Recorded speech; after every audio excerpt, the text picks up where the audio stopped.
माँ दुर्गा की 9 शक्तियाँ का दूसरा स्वरूप ब्रह्मचारिणी का है।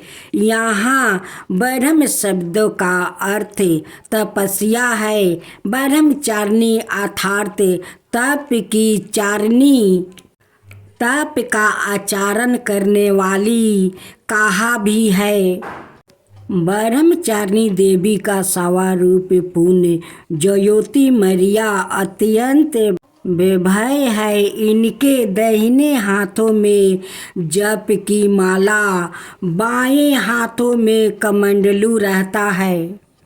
अपने पूर्ण जन्म में जब यह हिमालय के घर पुत्री रूप में उत्पन्न हुई थी, तब नारद के उपदेश से उन्होंने भगवान शंकर जी को पति रूप में प्राप्ति करने के लिए अत्यंत कठिन तपस्या की थी।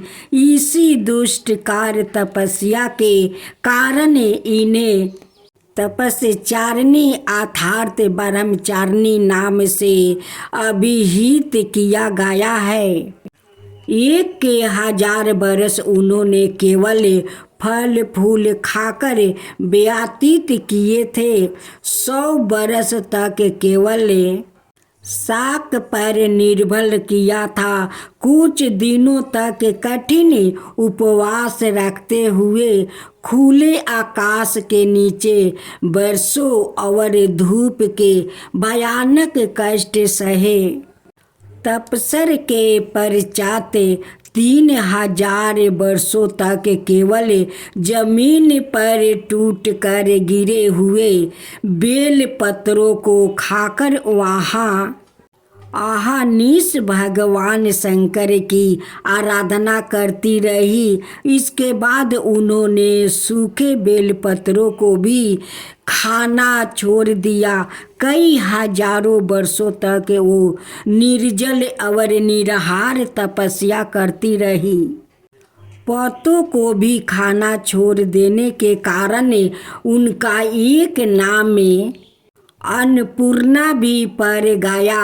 कई हजार वर्षों की इस कठिन तपस्या के कारण ब्रह्मचारिणी देवी का वो पूर्व जन्म का शरीर एकदम क्षीण हो उठा। वो अत्यंत ही कृशिकाय हो गई थी। उनकी यह दशा देखकर उनकी माता मैना अत्यंत दुखित हो उठी। उन्होंने उन्हें उस कठिन तपस्या से विरत करने के लिए आवाज दी। ओ माँ, अरे नहीं, ओ नहीं। तब से देवी ब्रह्मचारिणी का पूर्व जन्म का एक नाम उमा भी पड़ गया था। उनकी इस तपस्या से तीनों लोक में हाहाकार मच गया। देवता, ऋषि, सिद्धगण, मुनि सभी ब्रह्मचारिणी देवी की इस तपस्या को अद्भुत पूर्व पुण्य कीर्ति बताते हुए उनकी सराहना करने लगे। अंत में पीताम्बर वर्मा जी ने आकाशवाणी द्वारा उन्हें संबोधित करते हुए प्रसन्न समारोह में कहा, हे देवी, आज तक किसी ने ऐसी कठोर तपस्या नहीं की थी। ऐसी तपस्या तुम्ही से संभव थी। तुम्हारे इस अलौकिक कीर्ति की चतुर्दिक सराहना हो रही है। तुम्हारी मनोकामनाएं सर्वथा भवन बड़ी पूर्ण होगी। भगवान चंद्रमा मौली शिव जी तुम्हें पति रूप में प्राप्त होंगे। अब तुम तपस्या से पीड़ित होकर घर लौट जाओ। शीघ्र ही तुम्हारे पिता तुम्हें बुलाने आ रहे हैं। माँ दुर्गा जी का यह दूसरा स्वरूप भक्तों और श्रद्धालु को अंत फल देने वाला है। इनकी उपासना से मनुष्य तप, त्याग, वैराग्य, सदाचार, संयम की वृद्धि होती है। जीवन के कठिन संघर्ष में भी उसका मन कर्तव्य पथ से विचलित नहीं होता है।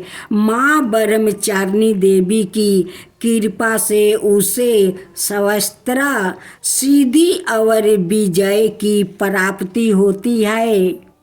दुर्गा पूजा के दूसरे दिन इन्हीं के स्वरूप की उपासना की जाती है। इस दिन साधक का मन अनुष्ठान चक्र में स्थिति होता है।